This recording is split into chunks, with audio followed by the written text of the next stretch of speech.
आदाब, ये है एतमाद की खबरें। सबसे पहले पेश है सुर्खियां। कन्नौज यात्रा की रूट पर मजहबी शनाख्त का हुक्म, मजहब की आड़ में सियासत का नया खेल। सदर जमीयतुल उलमा हिंद मौलाना अरशद मदनी का शदीद रद्द अमल।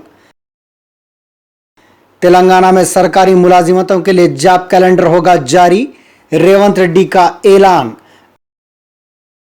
25 जुलाई को तेलंगाना का बजट पेश, गवर्नर के खुतबे के बगैर ऐवान की कार्रवाई का होगा आगाज। रियासती आइमा मौजनीन के एजाजिया की रकम जारी, 7 करोड़ से जायद रकम अकाउंट्स में जमा। टेनिस स्टार सानिया मिर्जा के साथ शादी की अफवाहों पर मोहम्मद समी बरहम, अफवाहें फैलाने वालों को दी वार्निंग। शुमाल मगरबी चीन के शांसी सूबे में एक हाईवे पुल के जुज़वी तौर पर गिरने से हफ्ते की सुबह तक 11 अफराद की मौत की तस्दीक हुई है। मकामी ओहदेदारों ने ये इत्तला दी। सूबाई पब्लिसिटी महकमे के मुताबिक शांगो शहर के जशुई काउंटी में वाक़ पुल जुमा की रात तकरीबन 8:40 पर अचानक शदीद बारिश और सैलाब की वजह से गिर गया। हफ्ते की सुबह 10 बजे रेस्क्यू टीमों ने दरिया में गिरने वाली 5 गाड़ियों को निकाल लिया था। आखिरी इत्तलात मिलने तक बचाव और राहत कारी का काम जारी था। सुल्तान इब्राहिम सलाउद्दीन अस्कंदर को मलेशिया के नए बादशाह के तौर पर हफ्ते को मलेशिया के कोलालमपुर के नेशनल पैलेस में मुनक़िदा एक शानदार तकरीब में बाज़ाब्ता तौर पर ताज पहनाया गया। तकरीब में वज़ीर आज़म अनवर इब्राहिम ने इनकी काबीना के अरकान के साथ साथ ब्रुनाई के सुल्तान हाजी हसन अल-बुल्किया और बहरीन के शाह हमद बिन ईसा अल खलीफा समेत गैर मुल्की मुअज़्ज़िज़ीन और मेहमानों ने शिरकत की। मुल्क भर में टेलीविज़न पर नश्र होने वाले अपने शाही खिताब में सुल्तान इब्राहिम ने अवाम और कौम के लिए दयानतदारी, ईमानदारी, इंसाफ पसंदी और हमदर्दी के साथ हुकूमत का अहद किया। बांग्लादेश के दारुल ढाका में जुमेरात को लाठियों और पत्थरों से लैस हज़ारों तुलबा ने सिविल सेक्टर में भर्ती, कोटा, रिजर्वेशन और कुछ मोबाइल इंटरनेट खिदमात की बंदिश के खिलाफ एहतजाज किया, जिसमें कम अज़ कम 17 अफराद हलाक और सैकड़ों ज़ख्मी हो गए। एक रिपोर्ट में ये इतला दी गई है। मुकामी मीडिया के मुताबिक बांग्लादेश भर में कल मुजाहरों के दौरान झड़पों में कम अज़ कम 17 अफराद हलाक हो गए। पुलिस ज़राए के मुताबिक ढाका में पुलिस के साथ झड़पों में बस ड्राइवर समेत 11 अफराद की मौत हो गई। ड्राइवर को सीने में गोली लगने के बाद हॉस्पिटल ले जाया गया। झड़पों के दौरान सैकड़ों दीगर जख्मी हुए। पुलिस का कहना है कि ढाका के जुनूब मशरिक़ में वाक़ शहर नारायणगंज में 2 अफराद हलाक हुए हैं। बांग्लादेश में पुरतशद्दुद हुकूमत मुखालिफ मुजाहिरों की वजह से तकरीबन 1000 हिंदुस्तानी तुलबा वतन वापस लौट चुके हैं और कई दीगर तुलबा भी वापसी की तैयारी कर रहे हैं। वज़ारत ख़ारजा ने आज यहाँ जारी करदा एक बयान में बताया कि ढाका में हिंदुस्तानी हाई कमीशन और चटागांग, राजशाही, सलहट और खलना में असिस्टेंट हाई कमीशन हिंदुस्तानी शहरियों की बांग्लादेश में हालिया पेशरफ्त के बाद वतन वापसी में मदद कर रहे हैं। मुकामी हुक्काम के साथ तालमेल में हाई कमीशन और असिस्टेंट हाई कमीशनर्स के ज़रिए हिंदुस्तान बांग्लादेश बैनुल-अक़वामी सरहद के साथ सरहदी क्रॉसिंग पॉइंट्स तक महफूज सफ़र की सहूलत के लिए इक़दामात किए जा रहे हैं। बयान के मुताबिक वज़ारत ख़ारजा civil aviation, immigration, land port और BSF हुक्काम के साथ भी रब्ता कर रही है ताकि हमारे शहरियों के लिए आसानी से गुजरने को यकीनी बनाया जा सके। वज़ारत ख़ारजा के मुताबिक अभी तक 778 हिंदुस्तानी तुलबा मुख्तलिफ ज़मीनी सरहदी ट्रांजिट पोस्ट के ज़रिए हिंदुस्तान वापस लौट आए हैं। इनके अलावा ढाका और चटागांग के हवाई अड्डों से तकरीबन 200 तुलबा मामूल की परवाज़ों के ज़रिए वतन वापस लौट चुके हैं। नेशनल टेस्टिंग एजेंसी ने हफ्ते को सुप्रीम कोर्ट के हुक्म के तनाजुर में कौमी अहलियत कम दाखिला टेस्ट NEET UG के शहरवार और मरकज़वार नताइज का ऐलान किया। NTA ने अपने ऑफिशियल वेबसाइट nta.ac.in पर NEET UG के नताइज जारी किए हैं। नताइज में तुलबा की शनाख्त ज़ाहिर नहीं की गई। काबिल ज़िक्र है कि NEET UG मामले की समाअत करते हुए chief justice DY Chandrachud, justice JB Pardiwala और जस्टिस मनोज मिश्रा की बेंच ने 18 जुलाई को NTA को हिदायत दी थी कि वो हफ्ते की दोपहर तक तमाम NEET यूजी तलबा के नताइज सरकारी वेबसाइट पर ऐलान करे। अदालत ने कहा था कि नताइज जारी करते वक्त इस बात का ख्याल रखा जाए कि उम्मीदवार की शनाख्त ज़ाहिर न हो और अगली समात 22 जुलाई बरोज़ पीर सुबह 10:30 बजे शुरू होगी। बेंच ने समात के दौरान इस बात पर भी जोर दिया था कि दोबारा इम्तिहान इस ठोस बुनियादों पर करवाया जाए कि पूरा इम्तिहान मुतासिर हुआ है।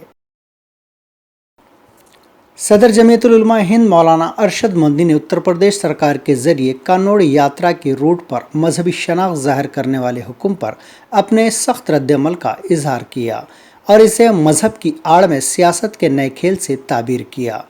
उन्होंने कहा कि जमीयतुल उलमा हिंद ने इस ऑर्डर के कानूनी पहलुओं पर गौर खौस के लिए कल लीगल टीम की एक मीटिंग तलब की है। आज यहाँ जारी करदा एक रिलीज़ में उन्होंने कहा कि एक सरासर इम्तियाजी और फ़िरक़ावाराना नौइयत का फ़ैसला है। इस फैसले से मुल्क दुश्मन अनासिर को फ़ायदा उठाने का मौका मिलेगा और इस नए फरमान की वजह से फ़िरक़ावाराना हम आहंगी को शदीद नुकसान पहुँचने का अंदेशा है, जिससे आइन में दिए गए शहरियों के बुनियादी हुकूक़ की खिलाफ वर्जी होती है। उन्होंने कहा कि जमीयतुल उलमा हिंद ने कल अपनी लीगल टीम की एक मीटिंग तलब की है, जिसमें इस गैर आइनी गैर कानूनी ऐलान के कानूनी पहलुओं पर गौर खौस किया जाएगा। कांग्रेस के सीनियर लीडर और साबिक़ रुकन राज्यसभा डॉक्टर केशव राव ने रियासती हुकूमत के खुसूसी मुशीर की हैसियत से अपने ओहदे का जायज़ा हासिल कर लिया। सेक्रेटेरिएट में मुनक़िदा एक तकरीब में केशव राव ने अपने चैम्बर में ओहदे का जायज़ा हासिल किया। इस मौके पर वज़ीर ज़राअत T Nageshwar Rao, GHMC mayor Gadwal Vijay Lakshmi के अलावा कांग्रेस के अरकान असम्बली डी नागेंदर, श्री गणेश और दीगर मौजूद थे। इन तमाम ने केशव राव को मुबारकबाद पेश की। वाज़ेह है कि चंद दिन कबल ही केशव राव ने BRS पार्टी छोड़कर कांग्रेस में शमूलियत इख्तियार कर ली थी और उन्होंने राज्यसभा की रुकनीत से भी अपना इस्तीफ़ा दे दिया था, जिसके बाद रेवंत रेड्डी हुकूमत ने उन्हें रियासती हुकूमत का खुसूसी मुशीर मुकर्रर करते हुए 6 जुलाई को अहकामात जारी किए थे। चीफ मिनिस्टर रेवंत रेड्डी ने असम्बली इजलास के दौरान सरकारी मुलाजिमतों पर तकर्रुरात के लिए जॉब कैलेंडर जारी करने का ऐलान किया है। रेवंत रेड्डी ने राजीव गांधी सिविल अभय हस्तम स्कीम का आगाज़ किया। इस स्कीम के तहत सिंगरेनी कॉलेज कंपनी की जानिब से सिविल सर्विसेज प्रीलिम्स में कामयाबी हासिल करने वाले उम्मीदवारों में माली मदद फराहम की जाएगी। चीफ मिनिस्टर ने हैदराबाद के प्रजा भवन में रियासत के 41 उम्मीदवारों से मुलाकात की, जिन्होंने सिविल प्रीलिम्स पास किया है। इस मौके पर खिताब करते हुए उन्होंने कहा कि तेलंगाना की लड़ाई सरकारी मुलाजिमतों पर तकर्रुरात के मुतालबे के लिए थी। उन्होंने कहा कि तेलंगाना की तश्कील कुर्बानियों की बुनियाद पर हुई है। रेवंत रेड्डी ने बताया कि हुकूमत की तरजीह बेरोजगारों के मसाइल की यकसुई है। यही वजह है कि इख्तिदार में आने के 3 माह के अंदर 30,000 मुलाजिमतों के तकर्रुरात नामे हवाले किए गए। तेलंगाना का रियासती बजट 25 जुलाई को पेश किया जाएगा। असम्बली में हुकूमत 25 जुलाई को बजट पेश करेगी, जिसके पेश नज़र इसी दिन असम्बली के कमेटी हॉल में चीफ मिनिस्टर रेवंत रेड्डी की सदरत में रियासती काबीना का इजलास मुनक़िद होगा, जिसमें बजट को मंजूरी दी जाएगी। बादशाह वज़ीर फाइनेंस और डिप्टी चीफ मिनिस्टर भट्टी विक्रमार्का असम्बली में बजट पेश करेंगे। वाज़ेह है कि कानून साज असम्बली का बजट इजलास 23 जुलाई से शुरू होगा। बताया जाता है कि इस मरतबा गवर्नर के खुतबे के बगैर ही बजट इजलास का आगाज़ होगा। पहले दिन सिकंदराबाद कंटोनमेंट असम्बली हल्के की साबिक़ रुकन असम्बली लासिया नंदिता की मौत पर ताज़ियती करारदाद पेश की जाएगी। बादशाह इजलास ख़त्म हो जाएगा। दूसरे दिन 24 जुलाई से काउंसिल का इजलास शुरू होगा और 25 जुलाई को असम्बली में बजट पेश किया जाएगा। चीफ मिनिस्टर रेवंत रेड्डी ने कहा है कि शहर हैदराबाद में वाक़ मूसा नदी साफ़ सफाई और इसके अतराफ़ के इलाकों को तरक्की देने के लिए इनकी हुकूमत आइंदा 5 बरसों में 1,50,000 करोड़ रुपए खर्च करेगी। मूसा नदी को असली हालत में लाने के लिए मूसी रिवर डेवलपमेंट अथॉरिटी कायम की गई है। मूसा नदी की सफाई के कामों का बहुत जल्द आगाज़ किया जाएगा। एक तकरीब से खिताब करते हुए चीफ मिनिस्टर ने कहा कि शहर हैदराबाद की तरक्की शहर में लॉ एंड ऑर्डर की बेहतर सूरत हाल रहने पर यहाँ मुल्क के दीगर इलाकों के लोगों को रहने और मुलाजिमतें करने का मौका मिलेगा, जिससे हैदराबाद का नाम आलमी सतह पर शोहरत हासिल करेगा। तेलंगाना हुकूमत ने आइमा व मोज़नीन के एजाज़िया की रकम जारी कर दी है। तेलंगाना वक्फ बोर्ड के चेयरमैन सैयद अज़मतुल्ला हुसैनी ने बताया कि रियासत भर के 15,000 से ज़ायद आइमा व मोज़नीन के माह जून के एजाज़िया की रकम वक्फ बोर्ड ने जारी कर दी है। انہوں نے بتایا کہ ماہ جون کے اعزازیے کی رقم 7,51,55,000 روپے کی رقم وقف بورڈ نے تمام آئمہ و معززین کے بینک اکاؤنٹس میں جمع کروا دی ہے۔ تلنگانہ کے نظام آباد شہر میں واقع سرکاری ہاسپٹل سے 3 سالہ لڑکے کا 2 نامعلوم افراد نے اس وقت اغوا کر لیا جب بچہ ہاسپٹل کے کوریڈور میں فرش پر اپنے ماں باپ کے بازو سو رہا تھا۔ اس واقعے کا ویڈیو سوشل میڈیا پر وائرل ہو گیا، جس میں واضح طور پر دیکھا جا سکتا ہے کہ ایک شخص بچے کو اپنے کندھے پر لیے ہاسپٹل سے باہر نکل رہا ہے اور اس کے سامنے ایک اور شخص بھی موجود ہے۔ ہاسپٹل میں موجود CCTV کیمرے میں بچے کے اغوا کا ویڈیو قید ہو گیا۔ بتایا گیا کہ ہاسپٹل میں ضلع نظام آباد سے تعلق رکھنے والی ایک خاتون زچگی کے لیے آئی ہوئی تھی۔ اس کا شوہر اپنے 3 سالہ بچے کو لے کر ہاسپٹل میں سو گیا تھا، لیکن نامعلوم افراد نے بچے کا اغوا کر لیا۔ پولیس نے اس سلسلے میں کیس درج کرتے ہوئے چھان بین شروع کر دی ہے۔ ہندوستانی فاسٹ بالر محمد سمیع نے ٹینس اسٹار ثانیہ مرزا کے ساتھ ان کی شادی سے متعلق سوشل میڈیا پر پھیلائی جانے والی خبروں پر شدید برہمی کا اظہار کیا اور ایسے لوگوں کو سخت وارننگ بھی دی ہے۔ حال ہی میں سوشل میڈیا پر یہ اطلاعات گشت کر رہی تھی کہ ٹیم انڈیا کے فاسٹ بالر ہندوستانی ٹینس اسٹار ثانیہ مرزا سے شادی کرنے والے ہیں۔ شعیب ملک سے طلاق کے بعد ثانیہ کا نام کئی سوشل میڈیا پوسٹ میں سمیع سے جوڑا گیا اور کہا گیا کہ اب ثانیہ اور سمیع جلد شادی کرنے والے ہیں۔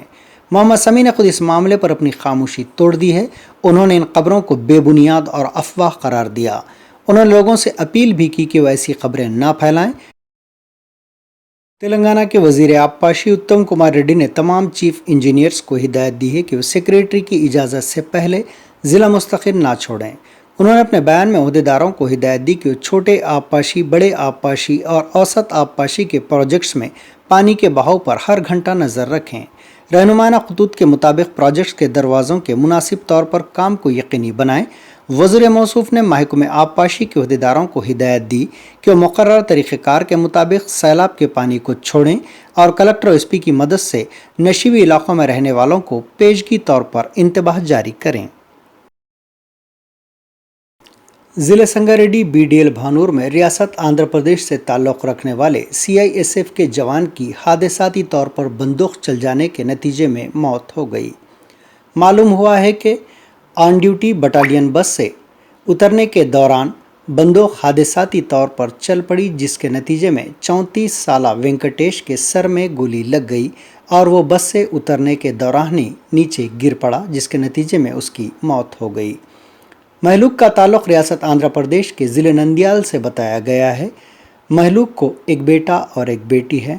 وہ گزشتہ 13 سال سے خدمات انجام دے رہا تھا۔ اس وقت وینکٹیش CISF حیدرآباد بٹالین سے وابستہ بتایا گیا ہے۔ شہر حیدرآباد میں مسلسل بارش کا سلسلہ جاری ہے۔ صبح کے اولین ساعتوں سے حیدرآباد اور سکندرآباد کے بیشتر مقامات پر ہلکی اور تیز بارش ہو رہی ہے۔ بارش کی وجہ سے کئی مقامات پر سڑکوں پر پانی جمع ہو گیا اور نشیبی علاقوں میں بارش کا پانی داخل ہونے کی اطلاعات ہیں۔ صبح کے اوقات میں بارش ہونے کی وجہ سے جہاں اسکولز، کالجز اور دفاتر جانے والوں کو مشکلات کا سامنا کرنا پڑا تھا، وہیں شام کے وقت بھی یہی صورتحال دیکھی گئی۔ صبح سے ہی شہر حیدرآباد میں موسم ابر آلود ہے اور بادل چھائے ہوئے ہیں۔ بارش کی وجہ سے اچانک موسم سرد ہو گیا۔ اس دوران محکمہ موسمیات نے کہا ہے کہ مانسون کے اثر سے اگلے 2 دنوں تک گریٹر حیدرآباد میونسپل کارپوریشن کے حدود میں بارش ہو سکتی ہے۔ محکمہ موسمیات کے مطابق تلنگانہ کے بیشتر اضلاع میں بھی ہفتے کی شام سے بارش کا سلسلہ جاری ہے۔ وقفے سے ہو رہی بارش کی وجہ سے عام زندگی ٹھپ ہو کر رہ گئی ہے۔ موسلا دھار بارش کے باعث ندیاں اور نالے ابل پڑے ہیں۔ آبپاشی پروجیکٹس کی سطح آب میں اضافہ دیکھا جا رہا ہے، جس سے بعض پروجیکٹس کے دروازے کھول کر پانی چھوڑا جا رہا ہے۔ محکمہ موسمیات کے حکام نے عوام کو خبردار کیا ہے کہ وہ محتاط رہیں، کیونکہ اتوار اور پیر کو شدید بارش کا امکان ہے۔ تلنگانہ ڈیولپمنٹ پلاننگ سوسائٹی کی رپورٹ کے مطابق ملک ضلع کے وینکٹاپور میں سب سے زیادہ 109 ملی میٹر بارش ریکارڈ کی گئی ہے۔ اس کے بعد بھدرادری کتاگوڑم ضلع کے چرلا میں 96.8 ملی میٹر بارش ریکارڈ کی گئی۔ کھمم، محبوب نگر، محبوب آباد، آصف آباد، منچریال، پیداپلی، بھوپال پلی، کریم نگر، ورنگل، ہنمکنڈا اضلاع میں 40 سے 80 ملی میٹر بارش ریکارڈ کی گئی ہے۔ محکمہ موسمیات کے مطابق بالخصوص شمالی تلنگانہ کے اضلاع میں شدید بارش کا امکان ہے۔ عادل آباد، آصف آباد، منچریال، نرمل، پیدا پلی، نظام آباد، جگتیال، سرسلہ، کریم نگر اور بھوپال پلی اضلاع کے لیے ریڈ الرٹ جاری کیا گیا ہے۔ بتایا جاتا ہے کہ آئندہ 18 گھنٹوں میں تیز بارش کا امکان ہے۔ یہ تھی اعتماد کی خبریں۔ اسی کے ساتھ یہ خبرنامہ یہیں اختتام کو پہنچتا ہے۔ کل دوبارہ آپ سے ملاقات ہوگی، تب تک کے لیے اجازت۔